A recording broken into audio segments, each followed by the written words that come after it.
David já descobrira que a terra sobre a qual Port Royal foi construída mudou totalmente de forma. Para entender como isso aconteceu, Tessa sobrevoará a região. Port Royal situa-se em uma península arenosa de 16 quilômetros. Tem um declive bastante íngreme para dentro do mar, o que a torna uma área traiçoeira para navios. E é muito instável, feita de cascalho e terreno arenoso. A cidade foi construída bem na extremidade da península.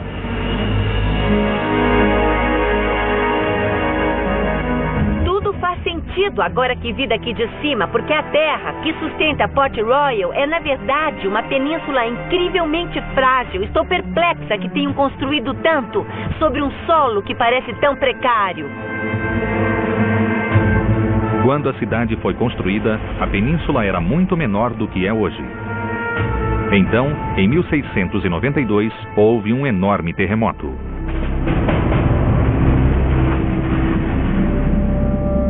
E isso fez com que uma grande porção de terra se separasse da costa e afundasse no mar. Significa que 13 acres da cidade pirata de Port Royal agora se encontra sob as águas do porto de Kingston. Para os arqueólogos marinhos, isso torna o local um verdadeiro tesouro. Arqueólogos gastam muito tempo escavando sítios sem valor, de detritos e entulhos que foram jogados. Mas Port Royal é singular, é um sítio de catástrofe, um lugar onde tudo o que estava acontecendo no momento em que houve o desastre está preservado, de forma que podemos ter uma visão da vida tal como ela ocorria em junho de 1692, quando houve o terremoto. Doric Gray, arqueólogo da região, leva David para a ponta da cidade submersa. Doric, o que estamos olhando?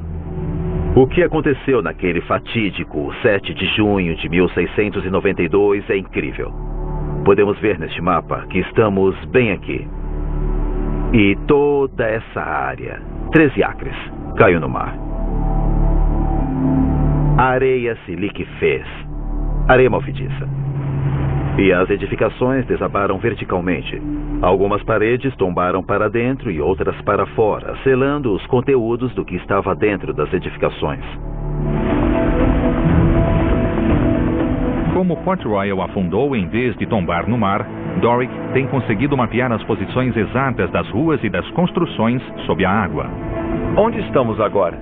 Nós estamos sobre a cidade submersa. Temos o Fort James à nossa direita, a Rua Queen nesse lado e uma rua até ali que se desfez dentro da água. Então devíamos ter em toda essa área tijolos e fundações das construções. Tendo traçado o desenho acima da água, David explora as ruínas da cidade. O porto é lúgubre, mas no solo marinho, David descobre uma série de ruas e paredes despedaçadas. Foram encontradas centenas de artefatos que revelam muito sobre a cidade. O grande número de garrafas de vinho é sinal de uma cultura de muita bebida alcoólica, da qual Morgan e seus homens faziam parte. Muitas das casas eram bordéis. Os conteúdos de uma seringa de chumbo sugerem que ela era usada para tratamento de sífilis. Outros objetos indicam uma cidade que, além de libertina, era fantasticamente rica. Porcelana artesanal caríssima e adornos elegantes. E o que mais surpreendeu os arqueólogos? Muitas das casas foram construídas com tijolos importados da Inglaterra. É um sinal de grande riqueza. Na época, nenhuma outra cidade tinha uma tal proporção de casas de tijolos.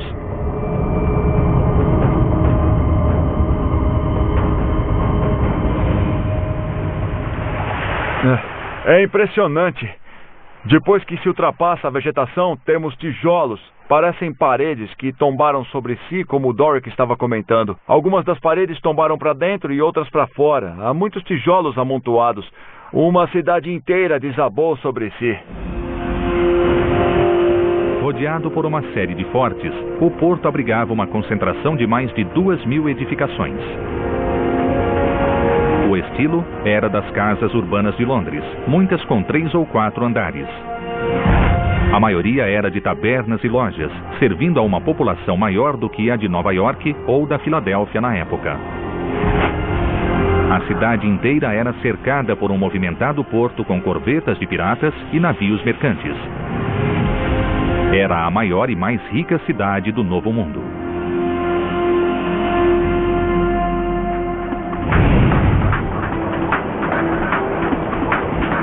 Mas, como uma cidade cheia de piratas se tornou um porto comercial tão glamuroso?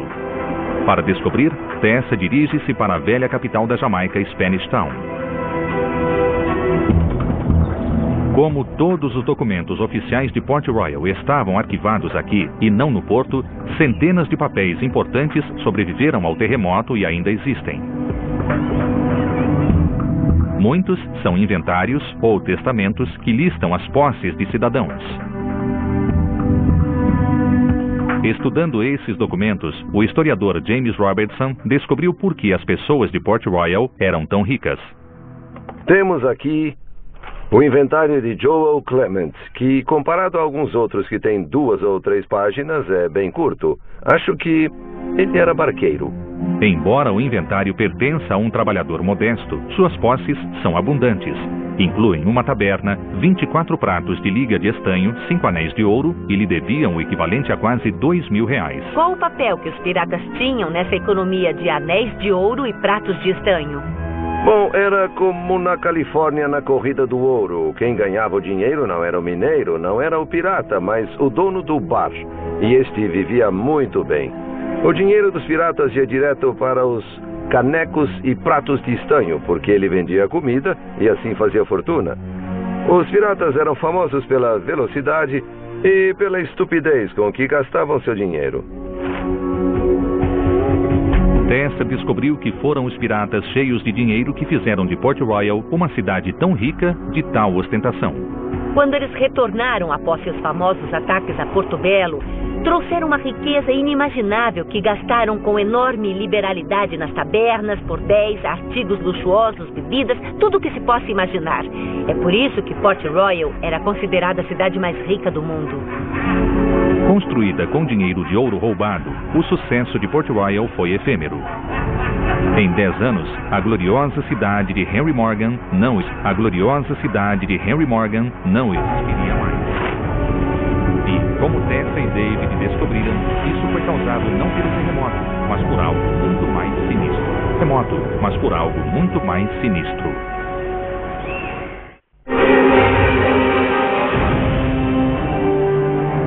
A historiadora Tessa Dunlop e o arqueólogo marinho David Stewart estão na Jamaica.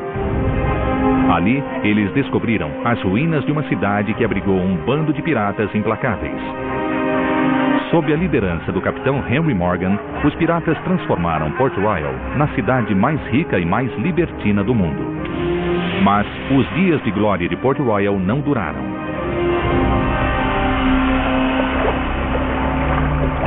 Em 1671, a Grã-Bretanha e a Espanha fizeram as pazes e dividiram os territórios no Caribe. Os piratas viviam de tesouros roubados, tinham a bênção do governo britânico, mas se tornaram um incômodo e foram declarados criminosos. No final do século XVII, a Inglaterra deu às suas colônias autoridade para executar piratas. Eu vim procurar patíbulos em algum lugar deste pântano sombrio.